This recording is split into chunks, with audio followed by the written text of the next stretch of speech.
Hello Capricorn, welcome to Grow Mind Tarot. और ये reading है 14 ऑफ जुलाई से लेके 20 ऑफ जुलाई तक की। तो चलिए देखते हैं आपके लिए क्या मैसेजेस है इस वीक में और आप क्या एक्सपेक्ट कर सकते हैं लव में। मैसेजेस फॉर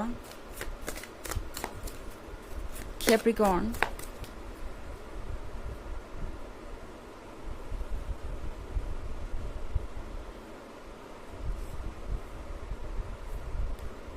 The Fool,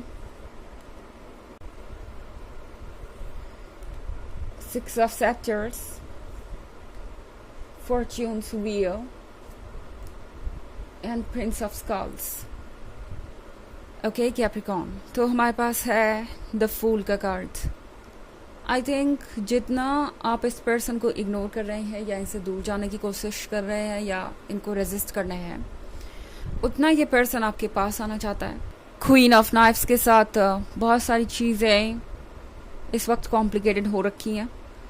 ये एक ऐसा पर्सन हो सकता है जिसने आपको हर्ट किया है बुरी तरह से, आपको चीट किया हो सकता है, आपको धोखा दिया हो सकता है। अब चीट से मतलब हमेशा ये नहीं होता कि कोई थर्ड पार्टी सिचुएशन हो सकता है इन्होंने कोई प्रॉमिस करके उसे तोड़ दिया हो एंड आपका इस वक्त बिल्कुल मन नहीं है इनसे बात करने का। आपका मन हो सकता है कि आप इनसे खुद को अलग कर लें पूरी तरह से। तो चाहे आप कुछ कर रहे हो ना कर रहे हो, चाहे आप कुछ कह रहे हो ना कह रहे हो, इससे कोई फ़र्क नहीं पड़ता। ये पर्सन आपको रीड कर रहा है और इस पर्सन को लगता है जैसे कि आप अब उनसे बिल्कुल भी डील नहीं करना चाहते। उन्हें अंदाज़ा है कि आपके अंदर उन्होंने क्या चेंजेस ला दिए हैं, अपने एक्शन से उन्होंने आपको किस तरीके से हर्ट किया है और कितना बदल दिया है आपको। आप कौन बन गए हैं, आप पहले कौन थे। ये पर्सन ये सब कुछ क्लियरली देख पा रहा है इस वीक में। और सबसे बड़ी बात, इस पर्सन को अब डर लग रहा है कि आप अकेले अपनी लाइफ को जीने को तैयार हैं, मगर अब आप और ज़्यादा इस तरीके के बिहेवियर को टॉलरेट नहीं करेंगे। इस पर्सन को ये फील हो रहा है आपके हाथ में ये नाइफ है, तो इस पर्सन को लगता है जैसे कि आपने ये डिसाइड कर लिया है कि अब बस बहुत हुआ, अब आप किसी और को खुद को हर्ट नहीं करने देंगे। ये नाइफ दरअसल डिफेंसिव मोड को दर्शाता है, जब हम दूसरों को पूरी तरह से कट ऑफ कर देते हैं, क्योंकि हमें डर होता है कि हर कोई वैसे ही बिहेव करेगा, हर कोई वही करने वाला है जो पहले हुआ। तो ये हमारे मन की हालत को दर्शाता है जब हम तैयार नहीं होते वर्ल्ड को फेस करने के लिए या डील करने के लिए। बट इस पर्सन को पता है कि इसके पीछे आपका डर नहीं है। ये जो भी आप कर रहे हैं ये कोई ऐसी चीज़ नहीं है जो आप हमेशा से करते।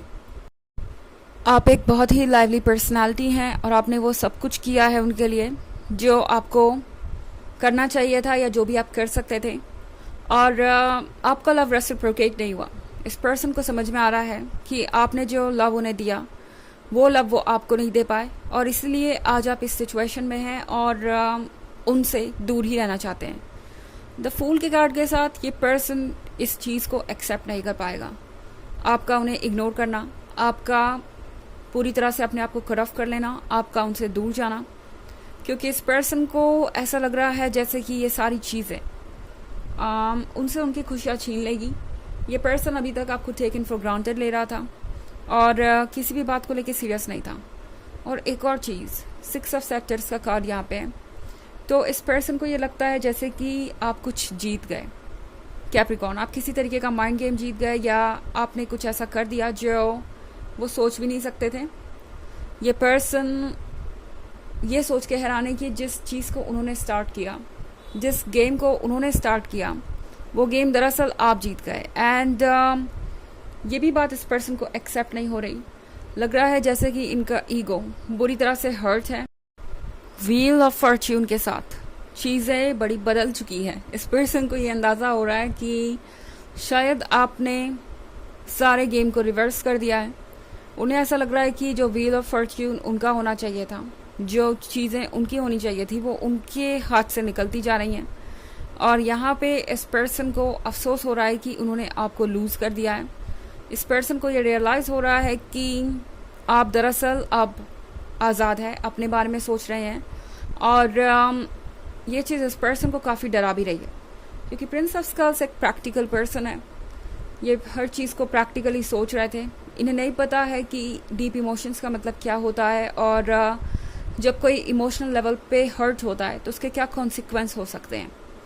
तो ये प्रैक्टिकल पर्सन अब अपने ही ट्रैप में फंस गया है, एक तरीके से कह सकते हैं। जो माइंड गेम इन्होंने आपके लिए क्रिएट किया था कि आप वैसे ही एक्ट करेंगे जैसा वो चाहते हैं, वो दरअसल उसी माइंड गेम में हार रहे हैं। और अब इस पर्सन को ये एहसास हो रहा है कि इमोशंस का क्या मतलब होता है। शायद यूनिवर्स का यही लेसन है उनके लिए इस पॉइंट पे। हालांकि ये एक जनरल रीडिंग है, ऑफ कोर्स ये सबसे रेजोनेट नहीं करेगी। एनर्जी रिवर्स हो सकती है अगर आप क्रॉस वॉचर हैं। इसके अलावा अगर आप पिछले वीक की रीडिंग या ईयरली रीडिंग देखना चाहें 2023 के फर्स्ट क्वार्टर, सेकेंड क्वार्टर और फोर्थ क्वार्टर की, तो उसका लिंक आपको डिस्क्रिप्शन बॉक्स में मिल जाएगा हमेशा की तरह। चलिए आगे बढ़ते हैं और देखते हैं और क्या मैसेज हैं आपके लिए।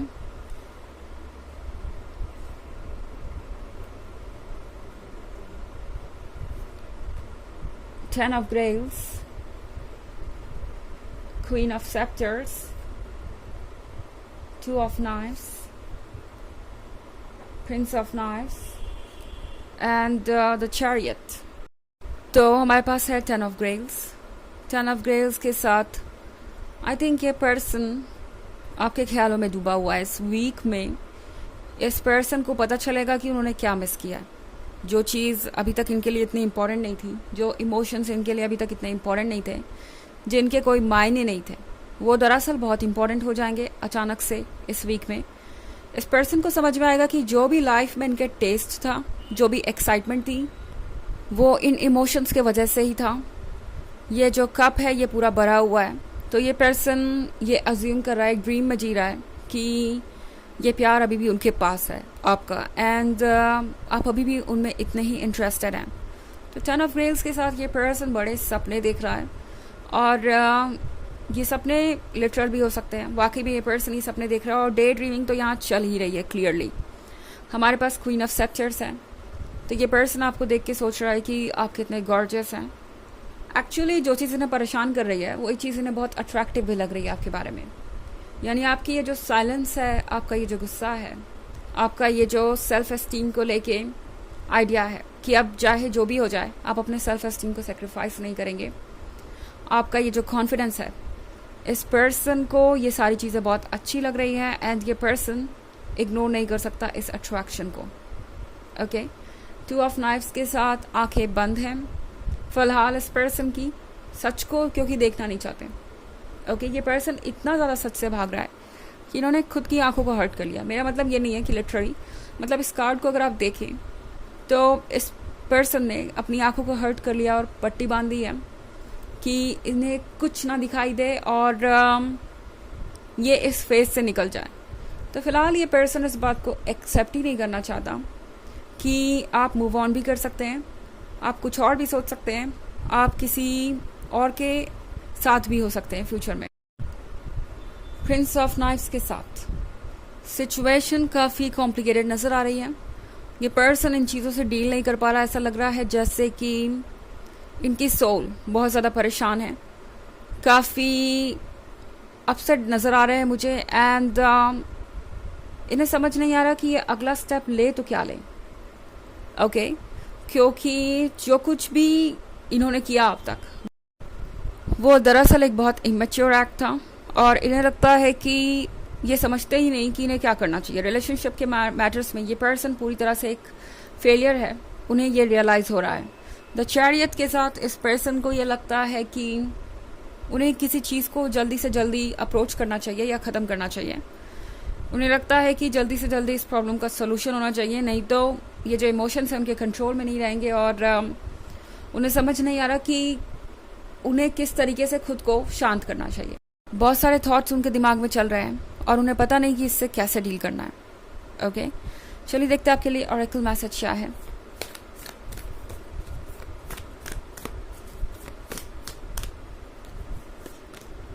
प्लीएट्स, double mission, channeling and uplifting humanity.